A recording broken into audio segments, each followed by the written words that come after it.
Sugeng rawuh para sedulur kabeh. Selamat datang kembali di Bando Gaib Jawa. Di channel ini kita tidak sekedar membicarakan kisah-kisah gaib, tetapi juga cerita tentang manusia, tentang pilihan hidup, keputusasaan, dan harga yang harus dibayar saat seseorang mengambil jalan pintas demi bertahan hidup. Kisah yang akan saya sampaikan malam ini berasal dari cerita yang sering dibisikkan di kampung-kampung tentang sebuah warung makan kecil yang awalnya sepi, lalu tiba-tiba ramai setiap malam. Tidak ada hantu yang menampakkan diri, tidak ada suara keras atau teror berlebihan, hanya perubahan perlahan yang disadari ketika semuanya sudah terlambat. Dengarkan dengan tenang dan renungkan baik-baik. Karena bisa jadi, kisah ini tidak sejauh itu dari kehidupan kita sendiri. Mari kita mulai ceritanya. Beberapa hari setelah malam itu, Pak Wiryo mulai lebih peka pada suara-suara kecil di sekitarnya. Bukan suara aneh atau hal yang mencolok, melainkan potongan percakapan warga yang terdengar sepele, namun berulang. Saat ia belanja sayur di pasar pagi, dua ibu-ibu berbincang pelan di belakangnya. "Warung Mbok Tina itu sekarang ramai terus ya," kata salah satunya. "Iya, padahal dulu sepi. Katanya ada yang bantu jaga," jawab yang lain sambil terkekeh kecil. Pak Wiryo pura-pura sibuk memilih cabai, tapi telinganya menangkap jelas kalimat itu, bantu jaga. Istilah itu bukan hal asing di kampung. Biasanya diucapkan setengah bercanda, setengah sungguh-sungguh. Ia menghela napas, mencoba menepis rasa ingin tahu yang tiba-tiba muncul. Di warungnya sendiri, pelanggan tetap mulai ikut bergunjing. Suatu sore, Pak Slamet, penjaga ronda yang hampir setiap hari ngopi di situ, bersandar di kursi sambil menyesap kopi hitam. "Yo, warungmu ini sebenarnya strategis," katanya sambil tersenyum tipis. "Cuma ya, tempatnya ini," lanjutnya, matanya melirik pohon beringin di samping warung. "Kalau ada yang jaga, mungkin bisa rame," katanya lagi, kali ini dengan nada bercanda. Pak Wiryo tertawa kecil, tapi dadanya terasa mengeras. Ia tak menanggapi, hanya mengaduk kopi pelan. Ia tahu Pak Slamet tidak bermaksud jahat, tapi kalimat itu menempel di kepalanya lebih lama dari yang seharusnya. Malam-malam berikutnya, keanehan kecil mulai terasa. Saat warung hampir tutup, udara di sekitar dapur terasa lebih dingin dari biasanya, padahal api kompor masih menyala. Kadang tercium bau tanah basah, seperti habis hujan deras, meski langit cerah dan tanah kering. Bau itu datang sebentar, lalu hilang sendiri. Yang paling mengganggu adalah perasaan seperti ada seseorang berdiri di belakangnya. Saat ia membalik badan, tak ada siapa-siapa, hanya kursi kosong dan bayangan pohon yang bergoyang tertiup angin. Namun perasaan itu kembali lagi, terutama saat ia sendirian. Doa-doanya pun mulai terasa berbeda. Saat sholat, pikirannya sering melayang ke utang, ke warung sepi, ke masa depan anaknya. Bacaan yang biasanya lancar kini terputus-putus. Ia merasa bersalah, tapi juga lelah. Seolah beban hidup membuat imannya ikut tertunduk. Suatu malam, seorang pengamen tua singgah di warungnya. Suaranya serak, gitarnya usang. Setelah bernyanyi, ia duduk sebentar tanpa diminta. "Warung ini sepi ya, Pak?" katanya pelan. "Iya," jawab Pak Wiryo singkat. Pengamen itu tersenyum samar. "Kadang, yang ramai bukan cuma manusia." Kalimat itu membuat bulu kuduk Pak Wiryo meremang. Saat ia mengangkat wajahnya, pengamen itu sudah berdiri, berjalan menjauh ke arah tikungan gelap. Pak Wiryo menutup warung dengan perasaan tak menentu. Di dalam dirinya ada tarik-menarik yang makin kuat. Ia tahu apa yang diajarkan agama, apa yang dilarang. Tapi ia juga tahu perut keluarganya harus diisi. Di antara iman dan kebutuhan, pikirannya mulai goyah. Dan kegelisahan itu tumbuh diam-diam, seperti akar pohon tua yang mencengkeram tanah di samping warungnya. Malam itu datang tanpa tanda apapun. Setelah sholat Isya, Pak Wiryo kembali ke warung untuk membereskan sisa dagangan. Jangan kampung sudah kosong. Lampu-lampu rumah padam satu persatu, menyisakan cahaya temaram dari bohlam warung yang menggantung rendah. Angin bergerak pelan, membawa suara sungai dan daun beringin yang saling bergesek, seperti bisikan yang tak pernah selesai. Pak Wiryo sebenarnya berniat menutup warung lebih cepat. Badannya lelah, pikirannya penuh. Namun entah mengapa, tangannya tertahan. Ia duduk sebentar di bangku kayu, menyalakan rokok, menatap tikungan jalan yang gelap. Di jam seperti itu, jarang ada orang lewat. Langkah kaki terdengar dari arah tikungan. Perlahan, teratur. Pak Wiryo mengangkat kepala. Seorang lelaki tua muncul dari bayangan, mengenakan baju lusuh berwarna coklat. Rambutnya putih seluruhnya, tapi wajahnya bersih, matanya tajam namun tenang. Ia berjalan tanpa tergesa, lalu berhenti tepat di depan warung. "Masih buka?" tanyanya singkat. Pak Wiryo mengangguk.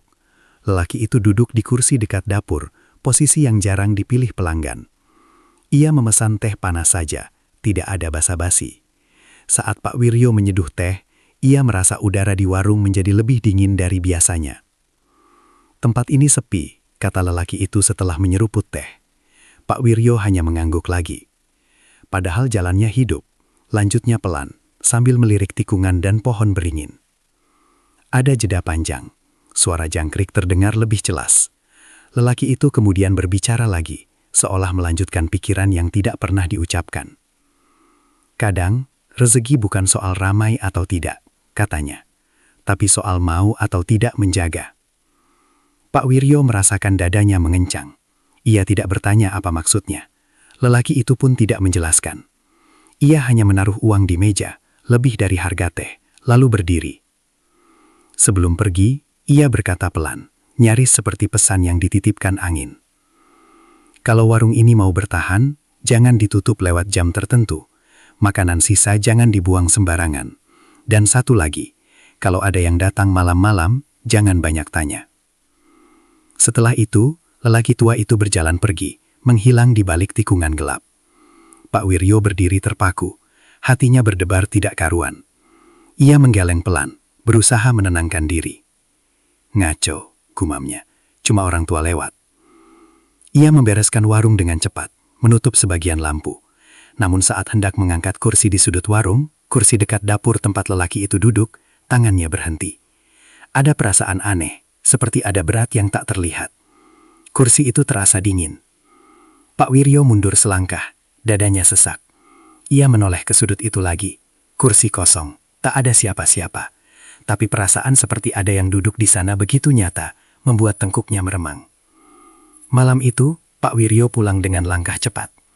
Di rumah, ia sulit tidur. Pesan-pesan itu terulang di kepalanya, meski ia berusaha menolaknya. Ia tahu ia tidak percaya hal-hal semacam itu. Ia tahu itu salah. Namun di balik penolakan itu, ada satu hal yang tidak bisa ia ingkari. Untuk pertama kalinya setelah sekian lama, ia merasa seolah sebuah pintu kecil terbuka di hadapannya. Bukan jawaban, bukan solusi, hanya kemungkinan. Dan kemungkinan itu, meski menakutkan, mulai tinggal di pikirannya. Perubahan itu datang perlahan, hampir tak terasa. Seperti air sungai yang naik semalaman tanpa hujan. Pagi pertama setelah pertemuan malam itu, Pak Wiryo membuka warung seperti biasa. Menu tetap sama. Meja dan kursi tidak berubah. Namun sebelum nasi di panci benar-benar matang, sudah ada 2 orang duduk menunggu. Wajah mereka asing. Logatnya bukan orang kampung sini. Menjelang siang, warung tidak lagi kosong. Ada pengendara motor yang berhenti sebentar, ada buruh dari desa sebelah yang katanya dikasih tahu temannya. Pak Wirya melayani dengan kikuk, sesekali melirik dapur. Khawatir nasi kurang. Anehnya, setiap kali panci dibuka, nasi selalu cukup. Tidak berlebih, tidak kurang. Pas. Hari-hari berikutnya, keramaian itu berlanjut. Bahkan meningkat.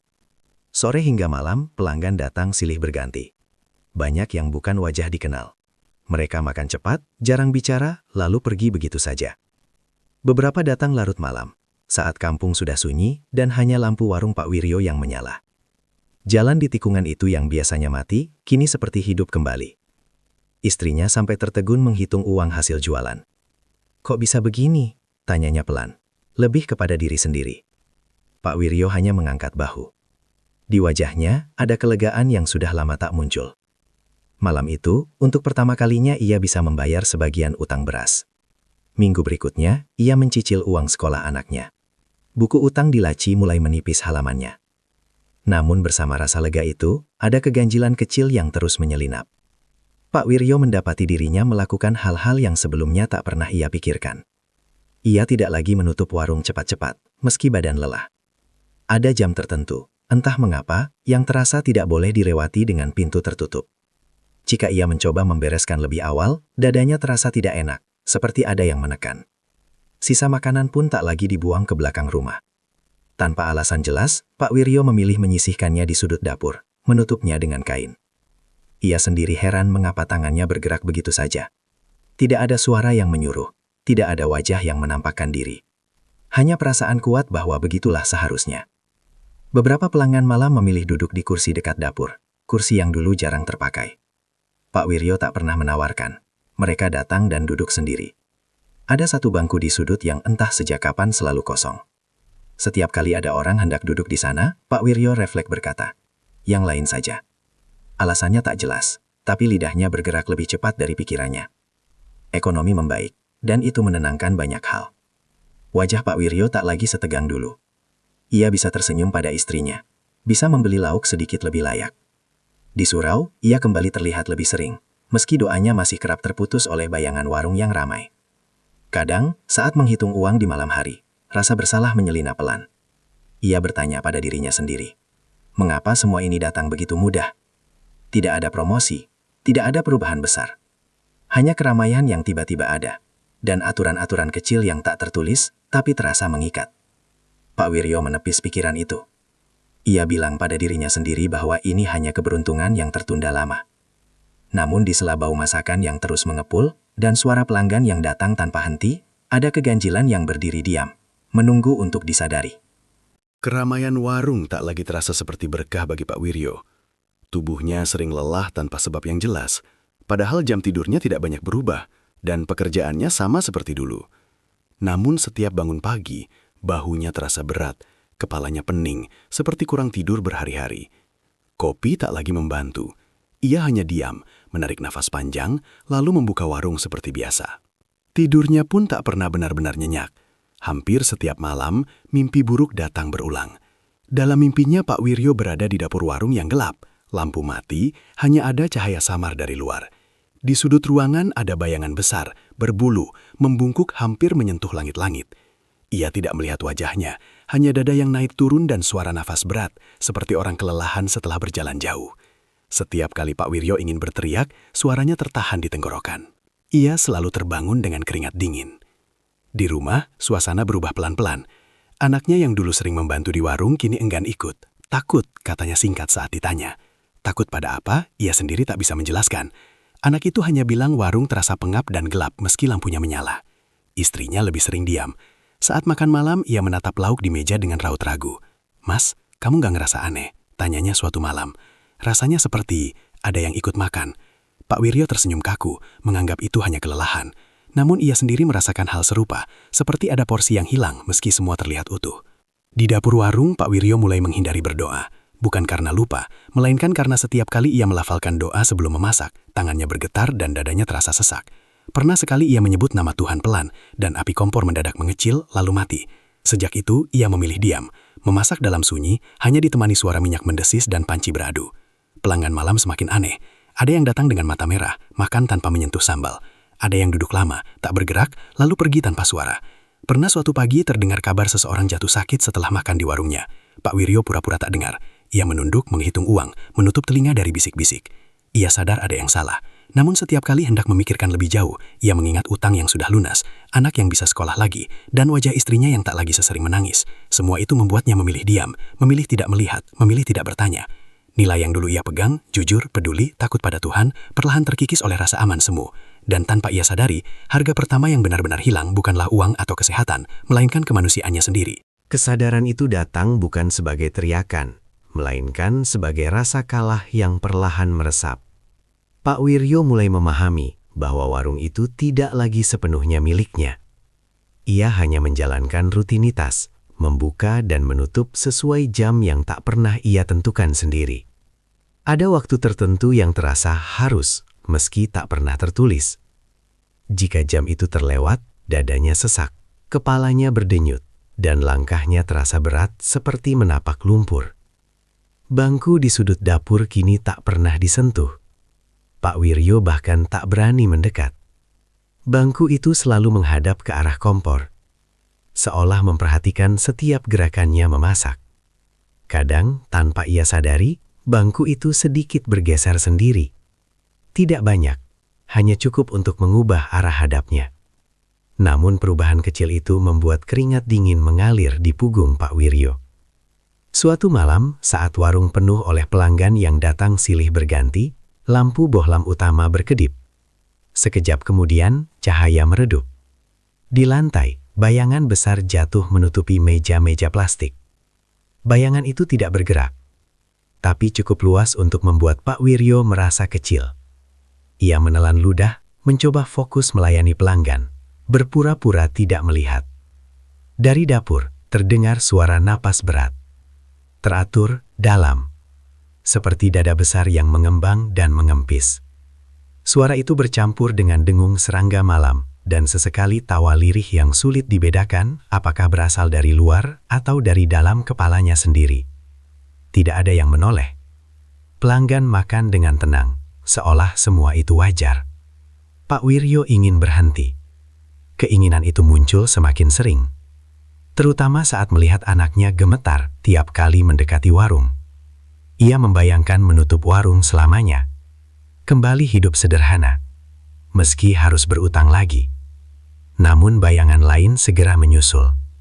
Dapur kosong, rumah tanpa beras, wajah istrinya yang lelah. Ia sadar, pilihannya sendiri yang mengikatnya di sini. Tak ada yang memaksa secara langsung.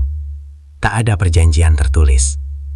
Hanya serangkaian keputusan kecil yang ia biarkan terjadi.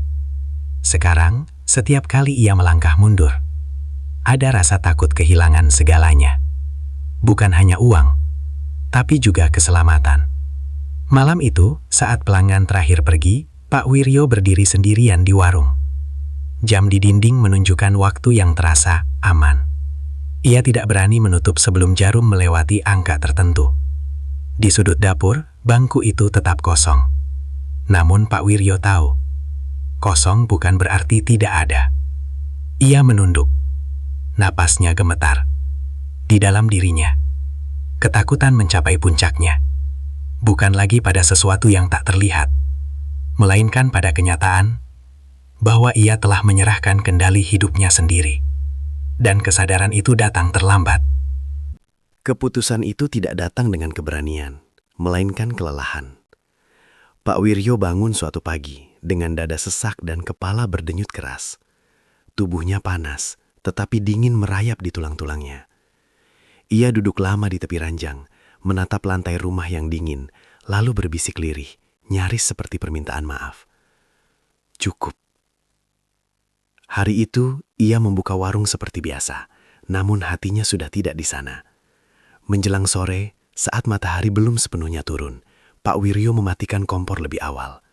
Panci masih berisi nasi dan sayur. Tangannya gemetar ketika ia menurunkan pintu warung. Ada rasa takut yang kuat, tapi juga kelegaan kecil yang belum pernah ia rasakan selama berbulan-bulan. Malamnya, warung benar-benar sepi. Tidak ada satupun orang lewat. Jalan di tikungan kembali gelap dan mati seperti dulu. Angin berembus kencang, daun beringin bergesek keras, seolah ada yang tidak setuju. Di rumah, Pak Wiryo menggigil. Demam datang tiba-tiba. Tubuhnya lemah, nafasnya pendek-pendek. Istrinya panik, anaknya menangis pelan di sudut kamar. Dalam kondisi setengah sadar, Pak Wiryo memaksakan diri berdoa.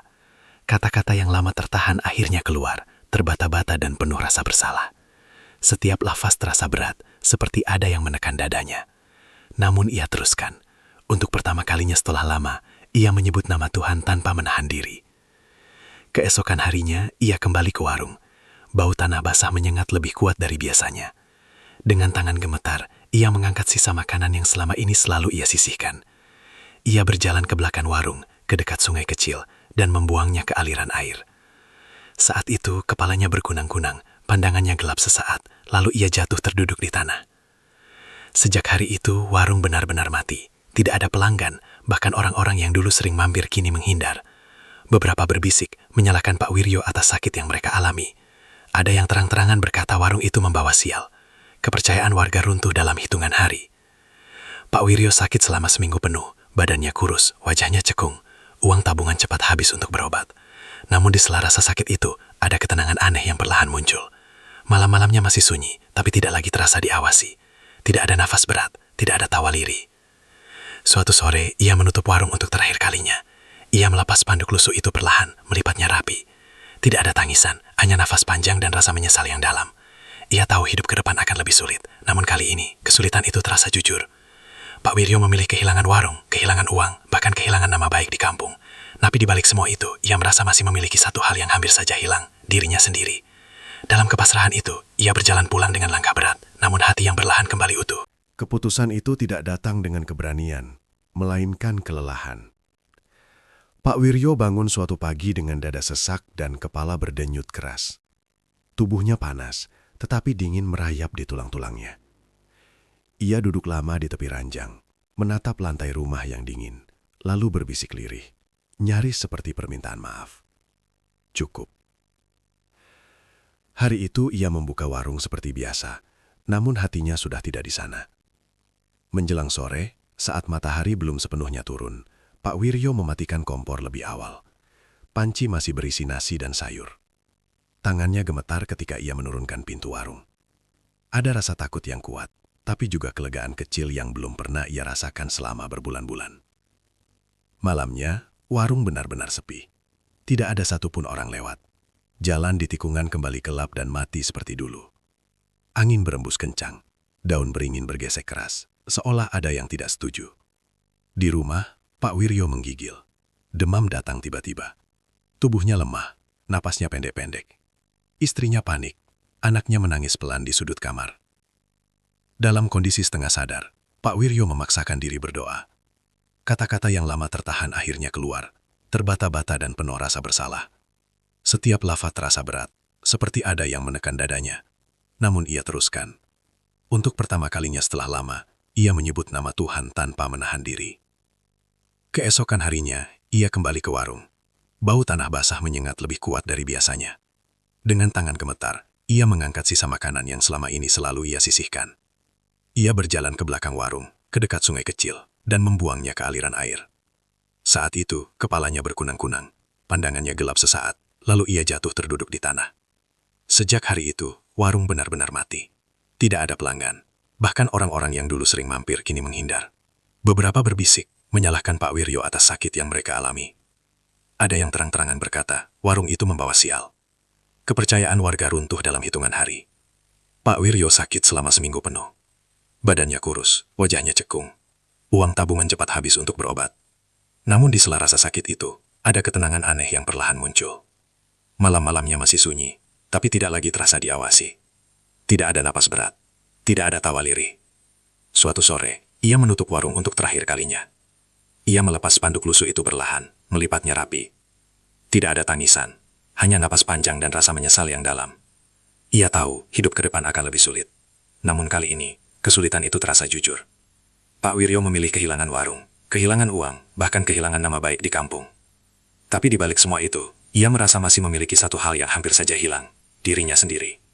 Dalam kepasrahan itu, ia berjalan pulang dengan langkah berat, namun hati yang berlahan kembali utuh. Warung itu berdiri di ujung kampung, tepat di dekat tikungan jalan yang jarang dilewati orang setelah matahari tenggelam.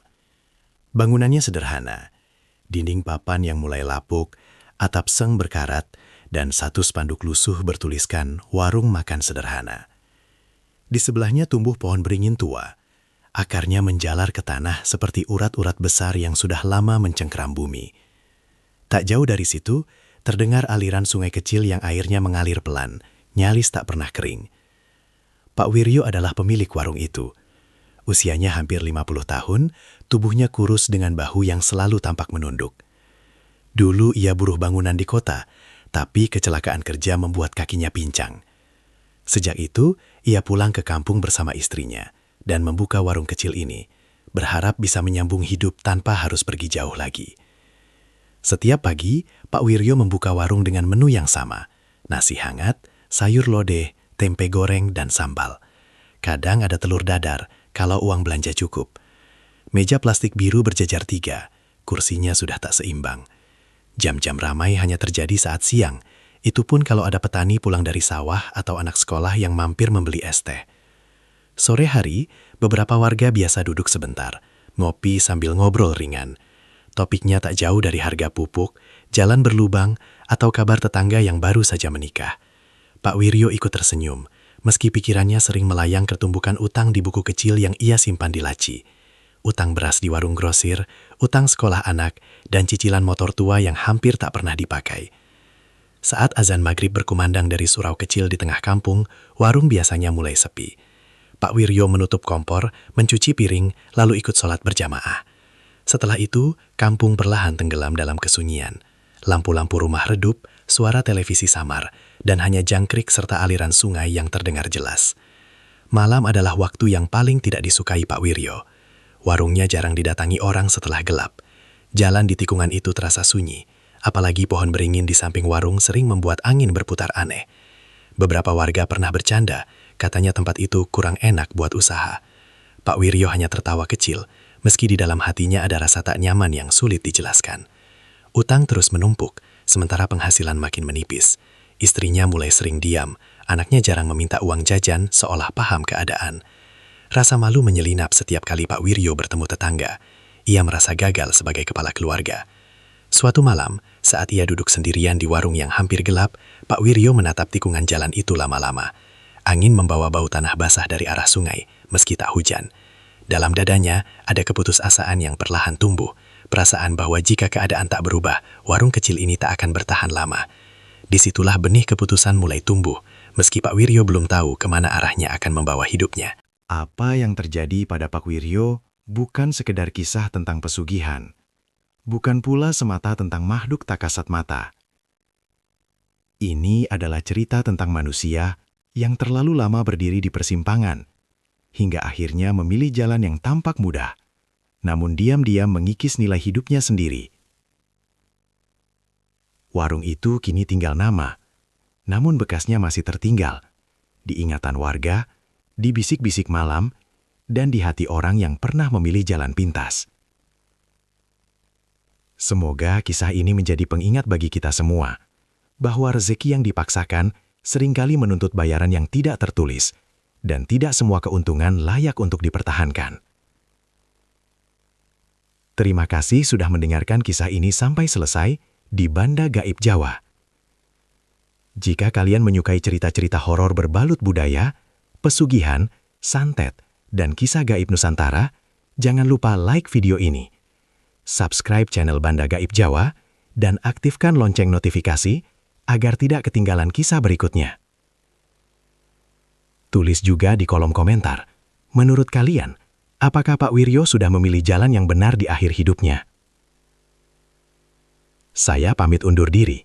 Assalamualaikum warahmatullahi wabarakatuh. Sampai jumpa di kisah Banda Gaib Jawa selanjutnya.